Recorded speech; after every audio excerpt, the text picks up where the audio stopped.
Deep in the ocean, an orca pod is on the hunt. But these aren't your average orcas. These guys are organized. Marketing team, did you get those social media posts scheduled for the SEAL migration? Aye, Captain. We even have an automated notification for all pod managers when they go live. They use Monday.com to keep their teamwork sharp, their communication clear, and their goals in sight. Monday.com. For whatever you run, even orcas. Go to Monday.com to dive deeper.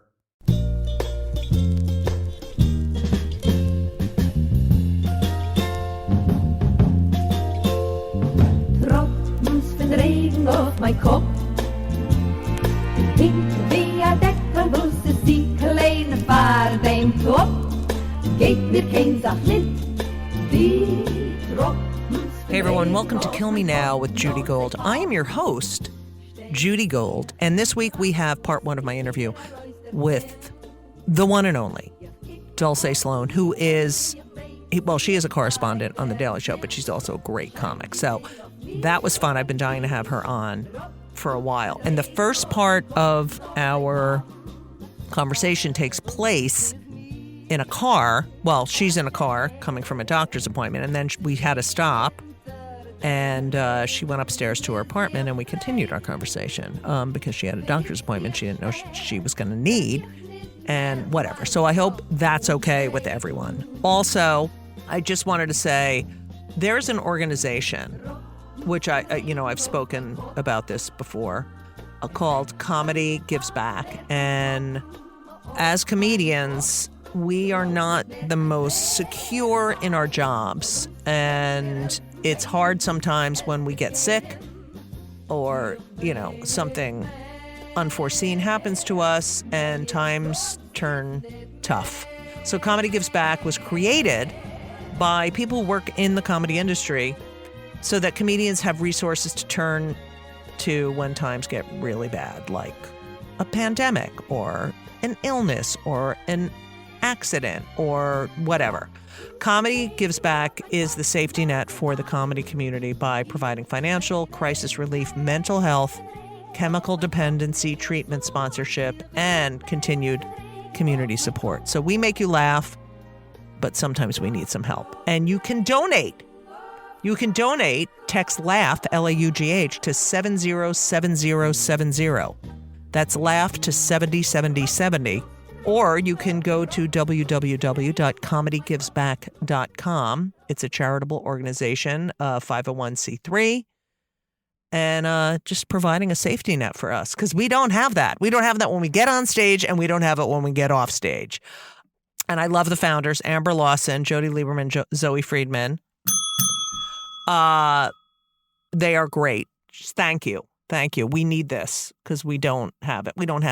Comedians don't have a union like actors and film people and, radio people and whatever. So also Comedy Gives Back is partnered with BetterHelp and is offering a month of free therapy. Wow. That's awesome. So go to help@comedygivesback.com to get started. I love therapy. And you can follow them at Comedy Gives Back. It's a great organization. So I want to say thank you to Amber, Jody, and Zoe. Amber's not Jewish, but I hit it 3 times. And thank you to you for donating or thinking about donating. And now you can sit back, relax, and enjoy part one of my interview with the one and only Dulce Sloan. Welcome to Kill Me Now. I have been dying to have this guest on. It's got to be 4 years, 3 or 4 years.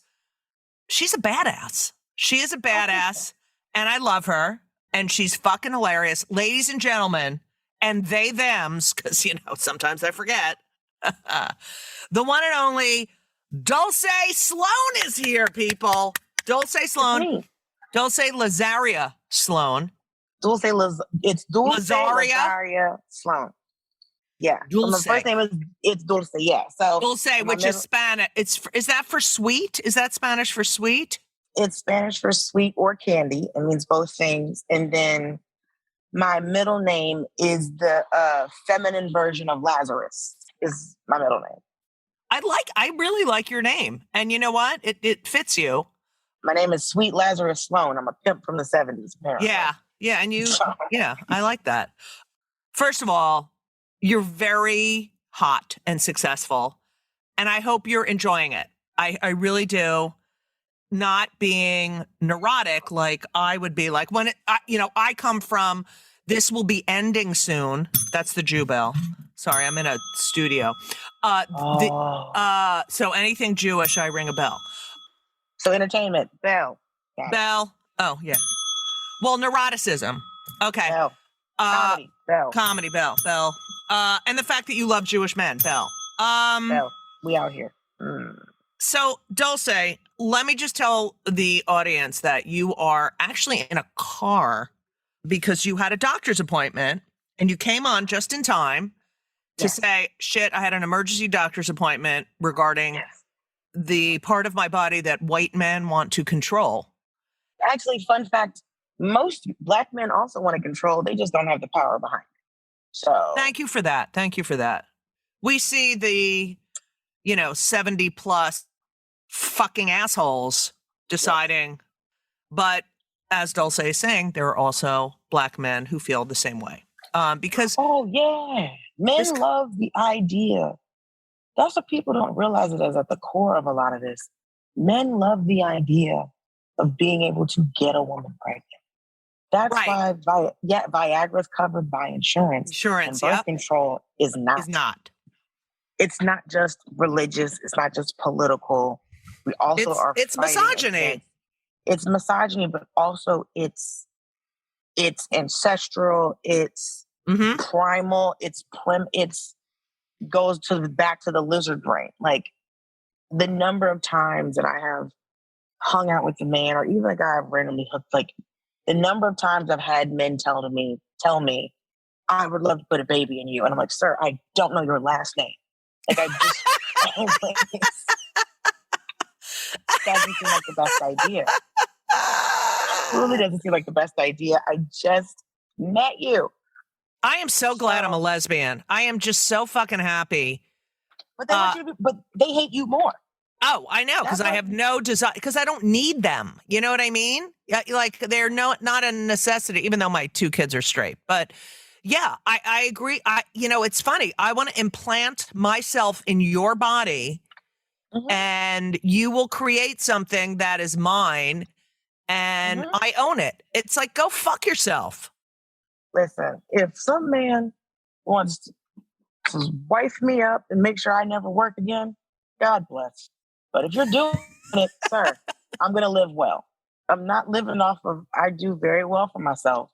And so you also have to be, right. I never want to fly economy again, ever in life. And if you can't make sure that I don't stay in first class or better, get off my lawn. I can't. And people are mad at me for that. People get mad at women when they say, this is what I want, because it's like, we can have bank accounts, we can own property, we have careers, we don't have to settle anymore. Because like I saw something on Instagram the other day, and it was like, I want a relationship. Some guy was like, yeah, we don't have like relationships like our grandparents or great grandparents. Right. And some woman popped up and was like, those women couldn't leave. A lot of times, if you didn't get married, you were a burden to your family because they had to feed you, but you couldn't leave. Right. But Dulce, when I was alive, women couldn't get mortgages. When women couldn't get credit cards, women could be fired for being pregnant. Like when I was in 8th grade, this shit was going on. Roe v. Wade was decided, when I was in 6th grade. I mean, listen, we have to also remember, I'm 39 years old, right? My mother was 7 years old when Martin Luther King got assassinated. My mother was 10 years old before she went to school with white kids. Right. I read that. Yeah, it's really fascinating. And that was 20 years after Brown versus the Board of Education. So we can't act like that this is so far out, because up into the late 60s, women couldn't get a bank account without a male relative. I went to a women's college up until the 70s. The school opened in like 1868, maybe. Right. Up until the 70s, you could get a degree in homemaking. Oh, Dulce, when I was in, I guess, 5th, 6th grade, we had to take home economics. Oh, we had to learn. Yeah, you still do? Like, Listen, we had to learn how to sew. But every adult should know how to sew. All right, really? Like, they made all the. Listen, you should. I mean, I'm good with the buttons and like shit like that. But, and also, Dulce, I'm so big. My mother used to make my clothes for me from these, what were they called? Specialty pattern. Like you'd go to a store and you'd buy the pattern and then she would, make my clothes and everyone would fucking pick on me. My mother had a clothing business named after me. So no way. My mother had a clothing business called Dulce Fashions. She had labels made and everything. You remember the rapper Uncle Luke from Miami? He was a rapper. Yeah. Uncle Luke Skywalker, whatever. Right. So my mom used to make clothes for one of his dancers' daughters, his daughter as well. But, that's not my business. My mother used to make clothes for the daughter. And so she used to, at a flea market in Florida City. So it's like 34 minutes south of Miami. And so I would model the clothes. She had a booth. She sold hair. And then she sold these clothes that she made in this booth. And so I would model the clothes that she made. And she used to sell them when we lived in Atlanta. When we lived in Atlanta before we moved back to Miami, she would go like to the different neighborhood and she would just literally sell clothes out the trunk. Wait, would you stand there by the booth? Like, would you? Mm-hmm. Oh, I love that. Your mother was an entrepreneur. And then I started my own business. And so I told her I wanted a business because there were a bunch of people around us that sold like these little cheap wholesale toys. Right. And so I was like, Mama, I want to do that too. So I was 9 years old. And we went to the wholesale place and she bought me a bunch of toys and a receipt book. And she put serial numbers on all the toys. And I had to keep track. I was 9 years old. I had to keep track of my inventory. Smart. I had to. So yeah, because of her, I've been working since I'm 9 and I'm exhausted, Judy. I hear you. I'm exhausted. It's fucking bullshit. Yes. So you were born in Miami and then you moved to Atlanta and then back to Miami. Your mother lived in Miami, then Oklahoma, then Colorado. I was born in Miami because I'm the oldest. And so me and my mom were born in the same hospital. So I think, and it's literally like a room above the other one. It's kind of how that was. Wow. And then my brother and my father were born in Oklahoma City. And then they split up and then we moved to Colorado because that's where my Auntie Gina lived. And then we moved to Atlanta because that's where my mom's brother lived. And so all of these moves happened before I started kindergarten.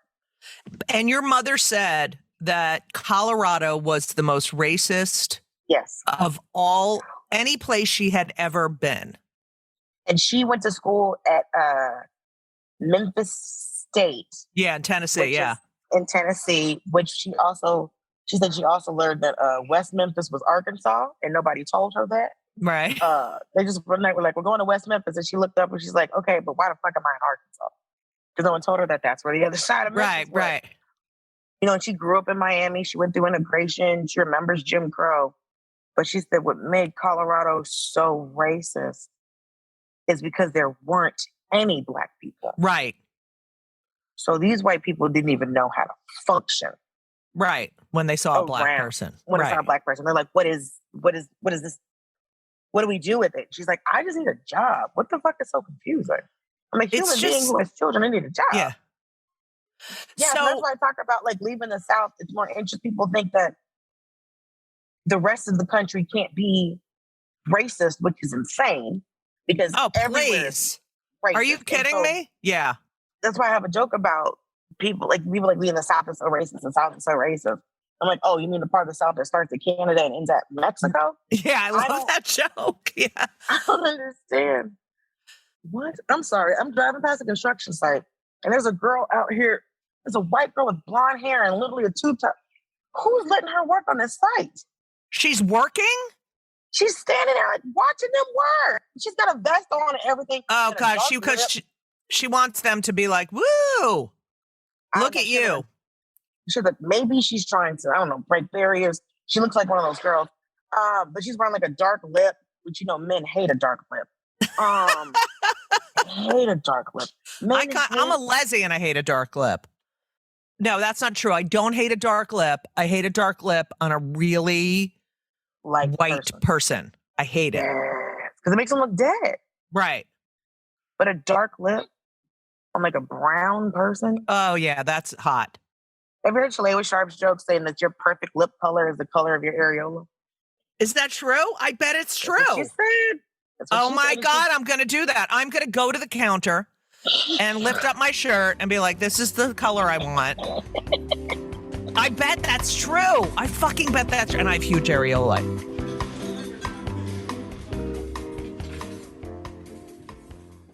This episode is brought to you by Progressive Insurance. Do you ever think about switching insurance companies to see if you could save some cash? Progressive makes it easy to see if you could save when you bundle your home and auto policies.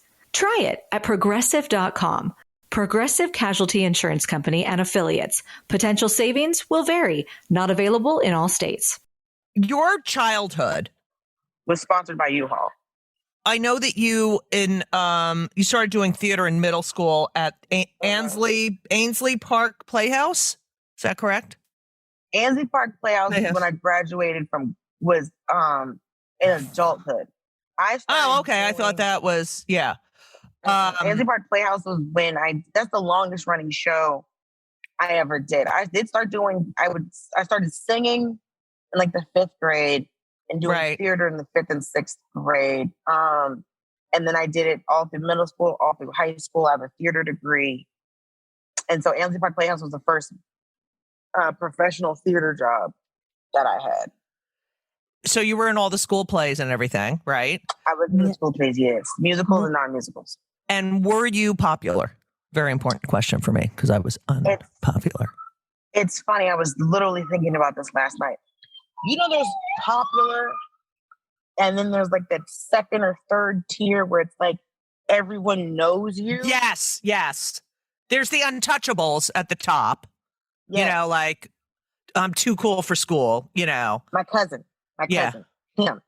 And then there's like that 2nd tier where like you could get nominated for homecoming court, but you might not get it. Right. I was like the 2nd, maybe 3rd tier where it's just like I was friends with all the popular kids. Right. But I didn't always hang out with all the popular kids because there was the popular kids and I was in theater, but I was also in gifted classes. Right. And then, I had my homeboys from down, the neighborhoods, like up the street. So there was like a couple different groups of people that I hung out with. So I was known, but I wasn't, like boys didn't ask me out. Nobody was trying to date. Like I was at 2nd, 3rd tier. How many tiers do you think there are? How many tiers do you think there are? There's like the Untouchables, which was like my cousin and some other people. And I was always friends with them. And it's funny because like, I knew I probably was 2nd tier because there were girls in my school that would get mad at me for hanging out with my cousin. Because they're like, oh, you're always up underneath him. I'm like, that's my friend. I mean, he's a play cousin. But it's like, or I had girls be like, oh my God, you're friends with that guy. And I'm like, he's an asshole. You really shouldn't be that impressed with this, ma'am. But like, I know there's like that unpopular, like the Untouchables tiers, there's that 2nd tier where people know you but not really popular. I think there's probably like maybe 4, because then there's like that lower tier of kid where you're like, I can say, and this is, I hope people don't get mad. I was in the 10th grade when Columbine happened. Mm-hmm. And I don't know how this happened. There was a kid at my high school who was friends with a kid from that high school. And when we all found that out, everyone was like, oh, wait, could it happen here? So those kids, those weird, unpopular kids, everybody was friends with them for like a month. The kids in the trench coats, all that other stuff. Right. Everybody talked to them. And then one day they were like, yo, we're not going to do anything. Can you leave us alone? And we're like, no, we're just making sure. They're like, we get it. We're not going to do, just please. Right. Like this group of kids, and they're the outcast or whatever. Right. They literally one day were like, we're fine. Just please. Thank you. We're fine. That is Leave us alone. Hilarious and interesting. I was, an adult already when Columbine happened. I think I already had a child. And I really want to know, because I'm not from that. I'm not from people going in and shooting. Like, how did that affect you as a sophomore in high school? Like, I can say because I lived in Georgia and because I went to school with a lot of first generation immigrants. Because like the year before me, so I was class of 2001, the class of 2000, their gift to the school, their graduation gift to the school was a universal translator. So you could, because like over like 60% of the kids in my school didn't speak English at home. So one, very diverse for an Atlanta area school, two, for that area because it was very white years before that. And so I think because of that, so it's either very Southern or you just got here. right. There were a couple kids who were just like, listen, my dad definitely gave me a handgun before I came in here. There were like a couple of kids where their parents were like, if they start shooting in that school, you bust back. Wow. So there were a couple of different kids where their parents were like, we're not going through this shit. If they start shooting, you shoot back. There were at least like 4 kids whose dads were like, here, come home. And I was like, I don't think this is the best response to this. But yeah, there were more guns in my school. I mean, there were never any guns in my high school because I also went to school in the suburbs. But there were more guns in my school the day after Columbine than the day before. Because everybody's parents were like, fuck that. You shoot him back. I was like, I don't think this is a solution. I was like, hey man, I just had to bring it. He literally handed it to me walking out the door. Wow. That was some of my kids, their parents' response was give their 15-year-old, 16-year-old child a gun. Like, fuck that is fucking crazy. Oh my God, that's fucking so scary. It's very scary, but now it's like for us, we just thought it was a random thing. Yeah. For that first one, you thought it was random. Had no idea that this would become a phenomenon in this country. It's insane because somebody was talking about how, like, there's always a thing where people say, this has never happened before. This has never happened before. And there's always the person that hops up in an interview and and I was like, so it's like, because there are some schools that have metal detectors, Yeah. So this has been a thing. But the thing about those schools with metal detectors, a lot of the times, it's like if there was any ever like gun violence at the school, some kid came to the school, shot one kid, and then went home. They didn't shoot up the school. Right. Which is crazy, but it's like, I think I'm very scared for like my like younger cousins, nieces, nephews, and stuff like that. It's like there's a whole tier of my nieces and nephews, like my niece and my nephews and my little cousins that are like graduated. But then there's a whole nother tier of the little ones. And then the older my cousins get, then they have kids. So it's always like this constant fear because it's like, I want kids. I'm going to have kids. So it's like, it's a thing. It's a thing that you don't think as an American you'd have to be afraid of. Right. But it's like no one's trying to do. And did you see that Alex Jones? What the fuck? I was watching. Crazy. What the fuck? And he sits there and I'm sorry. I believe in free speech, but he needs to be put in a fucking cell by himself, screaming at a fucking cinder block wall. That demon, man.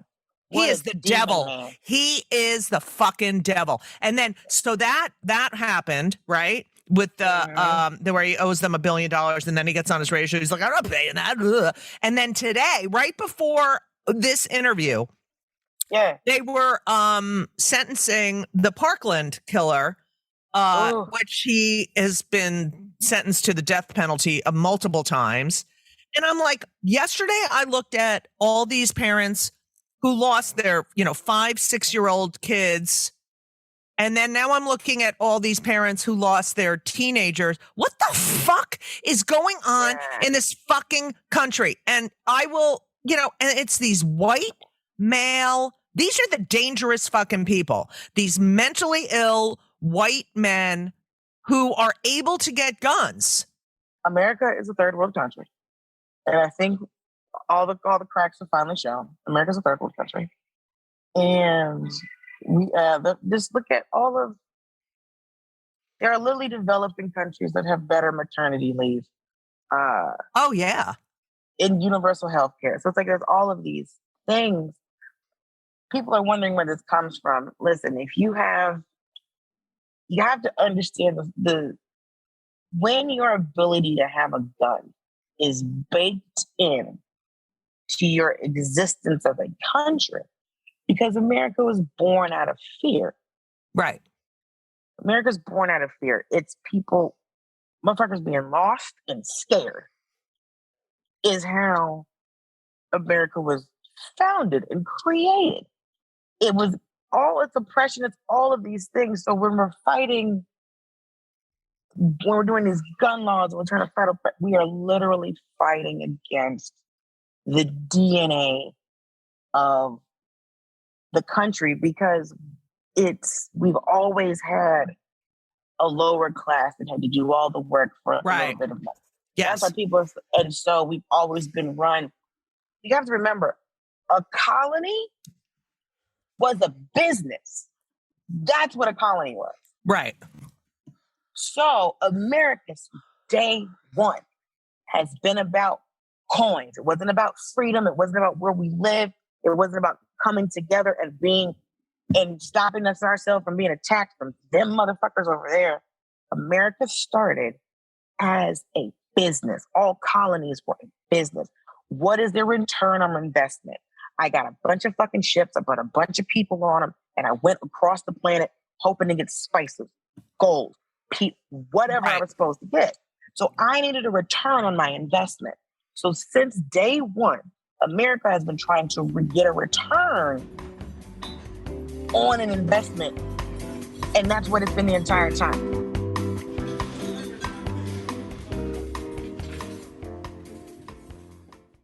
This week's episode of It's Judy Show with Judy Gold is sponsored by BetterHelp. And if you know me, which I think you do because you're listening to my podcast right now, you know that I am a big advocate for therapy. I think it benefits everyone. I think there's so many people who need it, who don't partake. It is so important for your emotional health and well-being. Therapy is fantastic. It is in every stretch of the imagination. And if you're thinking of starting therapy, please do it. But please give BetterHelp a try. It is entirely online. It's designed to be convenient. It's flexible. It suits your schedule. You fill out a brief questionnaire to get matched with a licensed therapist, and you can switch therapists anytime for no additional charge. I have switched therapists in my life. I've had many, many therapists, and sometimes it's not a great fit for you, but don't give up. Therapy is beneficial. You can learn about yourself. You can process and just be emotionally healthy. I'm telling you, do it. BetterHelp is great because, when I used to schlep to my therapist's office, it was so annoying. You have to do it and you sit there and you wait. And then I'm telling you, doing it online is fantastic. And BetterHelp is amazing. I know a lot of people who've used it. So if you're thinking about therapy, go to BetterHelp.com. Let the gratitude flow. This is Gratitude Month, people. So you need to let the gratitude flow with BetterHelp. Visit BetterHelp.com/JudyGold, JudyGold, today, and you will get 10% off your first month. That's BetterHelp, HELP.com/JudyGold. You're welcome. Dulce, I would like to talk about, I don't know what that thing was in my throat. Did you hear that? I went, yeah. I thought it was me. No, that was me going, So Dulce, and I have a lot of things I want to discuss with you. You went to Meadow Creek High School, and then you went to, I know the name of your college, Brunel? Is that called?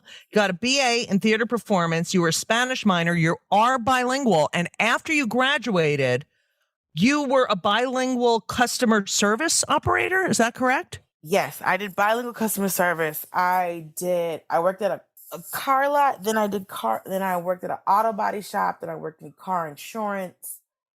Do you know a lot about cars? I do know that a Porsche is not as good as you think it is. Right. And what's a good, like, if I wanted to buy a high-end car? I've never had a luxury car, and I feel like I'm turning 60. Oh, no, you're not. Yes, I am in November.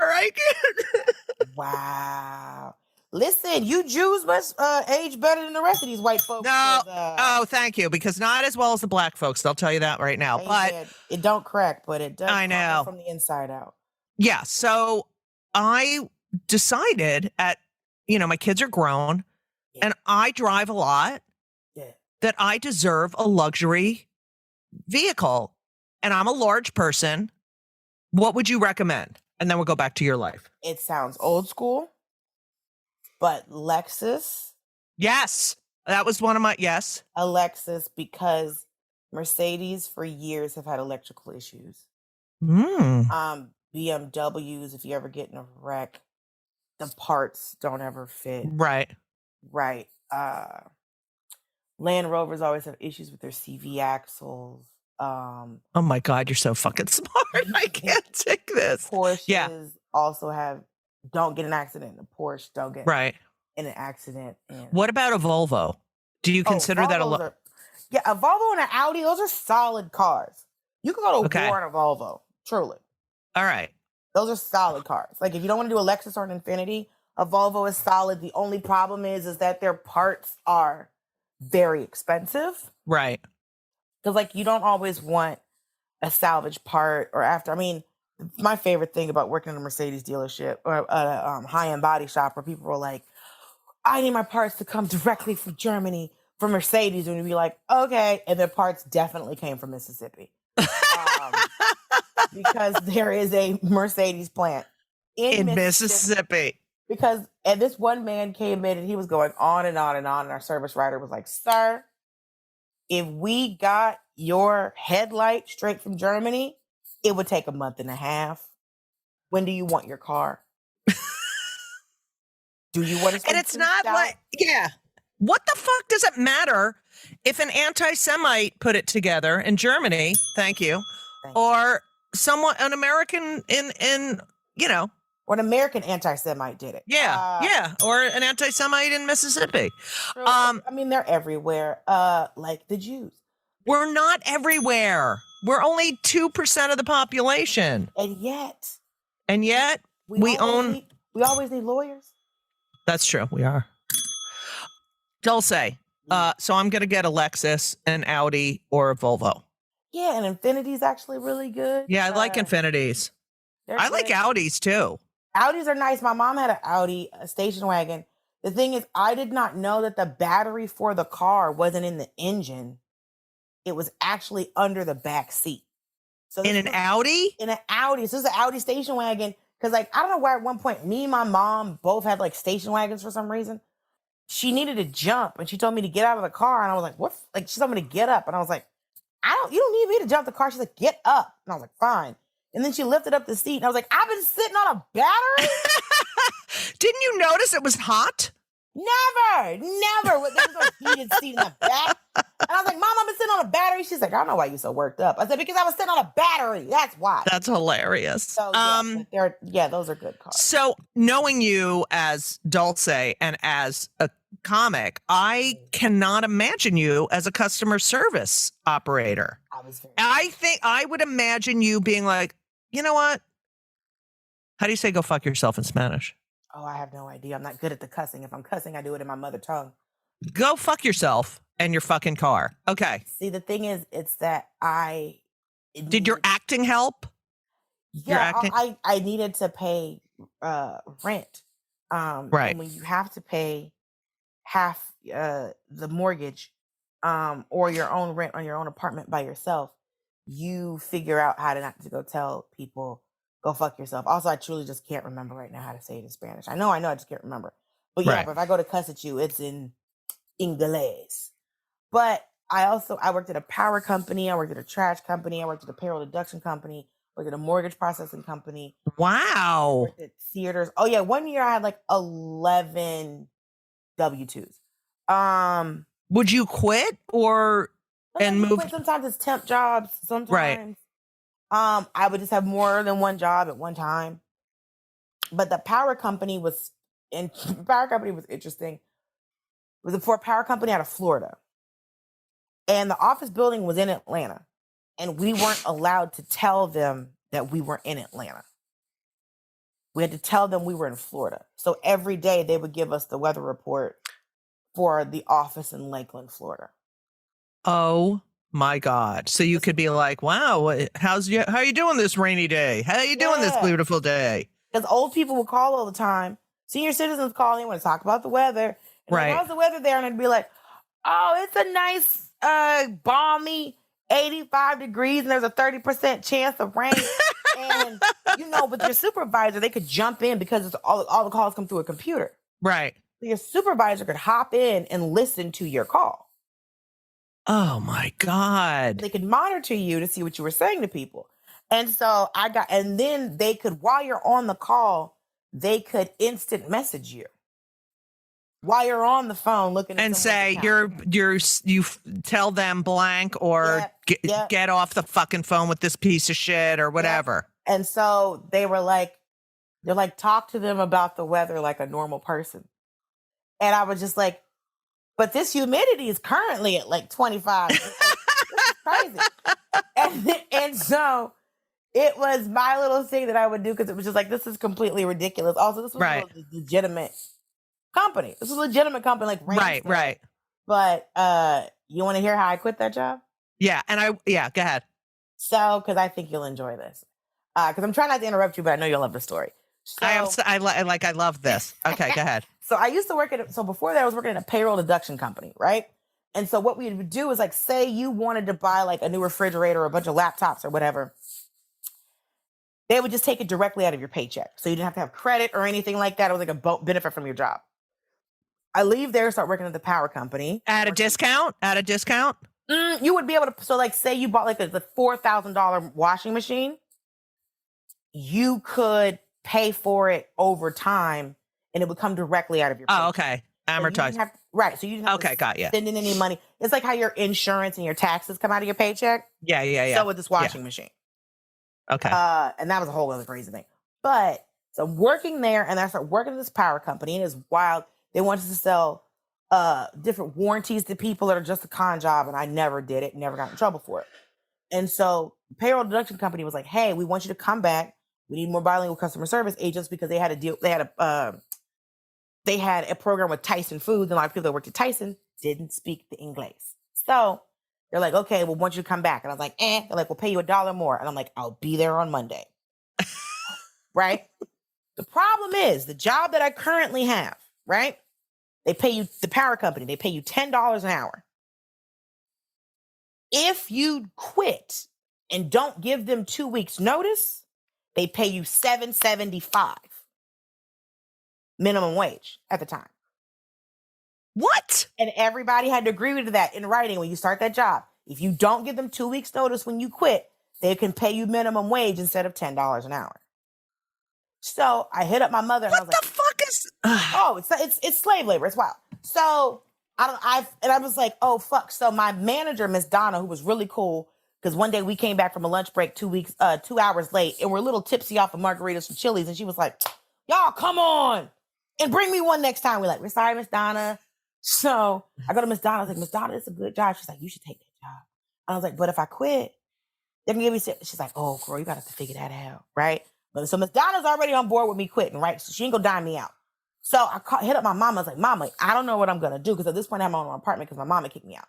And so she was like, this is what you do. She said, on Monday, call the power company job and tell them that your car is messed up, right? Because see, what if you go back to the payroll deduction company and don't want to work there? If you quit the power company, now you ain't got no job, right? So she said, you call into the power company, tell them you can't come in that day, and then go to the other job. See if you want to go back there. So I go to the other job, and I'm like, okay, I want to stay here. So I call in there. I'm like, hey, I'm sorry. My car is not working. I'm not anywhere near the MARTA. Nobody can bring me. I'm so sorry. And they're like, okay, are you coming in tomorrow? And I was like, absolutely. So this is the other thing. I'm diming them. I'm stalling them out because My paycheck would hit Wednesday night at midnight. So I just have to stall them out long enough. Until Wednesday. Wednesday at midnight so they don't pay me minimum wage. Right. So this is our timeline. So Monday, I'm sorry, I can't make it. Tuesday, they're like, where are you at? And this very ridiculous man keeps calling me, one of the managers, who had a toupee that he had dyed so much it was just melted, right? Wild situation. And so mind you, there's 200 people that work at this company. We're on multiple floors of a building. You don't need me. There was like a bunch of bilingual customer service agents. You didn't need me. Tuesday, they called me and I'm like, oh my God, we're waiting for a part. And they're like, we need proof that your car is in the mechanic's office. I said, okay. They were like, I said, what do y'all need? Mind you, I'm on my lunch break at the other job. Right. And they're like, can you get the mechanic to fax us the paperwork saying what parts you need? I'm like, sure. How the fuck? I could have sent you anything. Also, my ex was a mechanic. If me and that nigga were on good terms at the time, I'd have got him to fucking fax something over, but we weren't, so I didn't, right? So I was like, okay, let me get the fax number. I pretend to write down a fax number, hang up the phone, continue at this other job. Wednesday, they called me. I was like, I'm so sorry. He said he was busy. I'm so sorry. No, I'm coming in. He's going to fax it over to you. I'm so sorry. I'll call him again. I'm so sorry. And like, okay. And they call me again later. I was like, I'm so sorry. And then they finally get off work at 6 so no one says anything, right? Thursday. So Wednesday night, my check has hit, right? Right. Wednesday, check hit, $10 an hour. Boom, boom, boom. Miss Donna even signed off on my timesheet because she knew what the campaign was, right? Thursday. Right. So I've missed 3 days of work so far. Now I've gotten paid. Because we would get paid every week. We got paid for the week before because we were temps. Thursday, I got a call from not just the manager at the company, but also from the temp agency, Randstad. So I get a voicemail, and this is like later in the afternoon. And I get this voicemail, and I hear, I was like, what the fuck? Why did Randstad call me? Hi, Dulce. This is Lauren from Randstad.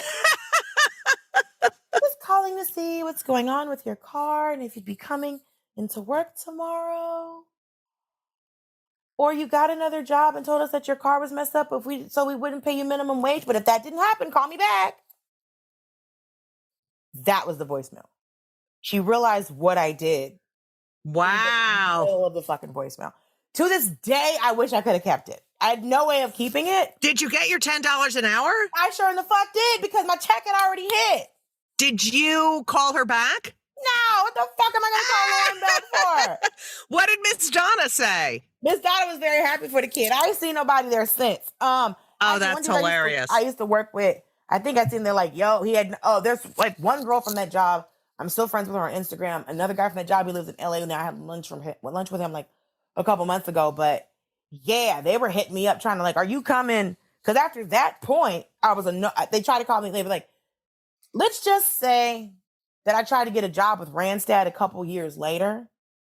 And I was getting ready to come in. I was going to start. And they're like, oh, right. There's a flag on you in the system. Wow. Like, really? They're like, yeah, you can't. And Randstad is an international company. That is crazy. So all over the world, I cannot work for Randstad temp agency because I got my fucking money, bro. Like there was no way. It was wild, but yeah.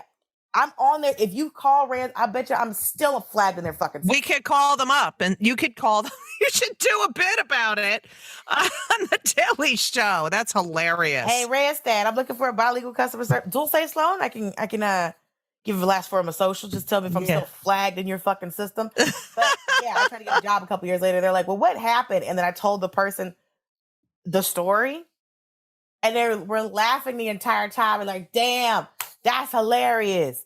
But nah, we can't hire you. And I was like, I know. I just wanted you to know what happened. Oh, that's fucking hilarious. I love it. I fuck with it, but yeah, let me go ahead and leave this flag on you in the system. I was like, hey, I know I can't work for y'all again, but that's not the point. Thank you so much for listening to part one of Kill Me Now with the one and only Dulce Sloan. Kill Me Now is produced by Laura Vogel, edited by Colin Schmaling, and everything else besides the interview is done by Brittany Jo Sowards, who is married to a hate you. If you haven't subscribed or left a review, I hate you. Please do it. It helps more people find the podcast. 5 stars. As I've mentioned, it's getting a little more difficult to do the podcast because it is now costing me money. But I love it. I do love it. And I love all of you people who come to my shows with a bell. And I love you for listening. Also, I wanted to let you know, this week on Saturday night, I'll be in Fort Lauderdale at the Sunshine Cathedral Center for the Performing Arts. And then, I mean, I've got a lot going on. I'm very important. I'll be at the Greenwich Odeum in East Greenwich, Rhode Island on November 5th, which is 10 days before I turn 60. Kill me now. Kill me now. So I just wanted to tell you that. What else did I have to tell you? Oh, I love when you write to me. I love when you write to me because, I'm finding out who listens to the end. And I have to tell you, I enjoy the end part where I can just riff. And not a lot of people know about it, I think, because I don't think everyone listens to the end. But, okay, so here's what I want to say. Number one, I'm recording this during the January 6th hearing, and I put it on my computer, and then I paused it because I want to see every fucking second of that motherfucker. Alex Jones is the biggest piece of he's the fucking devil piece of shit, and I fucking hate him. He should be locked up in a fucking room where he can scream his bullshit at a fucking goddamn. I fucking hate him. Okay. What else? Kanye is fucked up, and everyone needs to stop fucking paying attention to his shit. It's ridiculous. He's a fucking idiot, and he says the stupidest things, and people just are like, oh yeah, what did Kanye say? Oh yeah. Fuck him. We're in Provincetown right now for Women's Week, and it's, I like being around, Women's Week in Provincetown, by the way, is in October. Every other, week is during the summer, but, women don't have as much of a disposable income, so October is usually a little less expensive, but let me tell you something, it's getting very expensive here in Provincetown. Okay, so I always take a photo of a person who tells me that they listen to the end, and then I go to my photos that I can never find, here it is, on my phone. Let's see. Oh, wait, you have to listen to this. Someone named Joe Jean Smith. I was on Stephanie Miller on Monday morning, and she said that I should stop saying vagina and say vulva. Okay. Here's the thing. Vagina is way funnier than vulva. Way fucking funnier than vulva. If I say Lindsey Graham has never seen a vulva, it's not as funny as Lindsey Graham has never seen a vagina, because you have the gina in it. Do you know what I'm saying? There are certain words that are funnier than others. So I love you for writing to me. What's her name? Her name is Jo Jean Smith. Jo Jean. But I got to say vagina. I can't say vulva. It's not fucking, anatomy class. You know what I'm saying, baby? Okay. I think we already thanked Catherine, the artist, with an R. And then I think that, okay, I don't even have, sorry, this is fucking annoying, isn't it? Octojack said he would pay 99 cents but I can't. I don't think it's possible for me to charge for my podcast right now because I'm not on like one of those servers. Oh, wait, here's Christine at Balance Forever 1. Thank you for listening to the end. I love you, Christine. I'm going to go eat lunch now. And I made a salad the other day, and I made some chicken. I put the chicken in the salad. But you know what my favorite part of the salad is? And, it's got all veggies in it. I made homemade dressing. But you know what my favorite part of the salad is? Chinese noodles. Yep, on top, which makes it totally fattening, but I don't fucking care because I'm eating salad. But I love you all. Thank you so much for listening.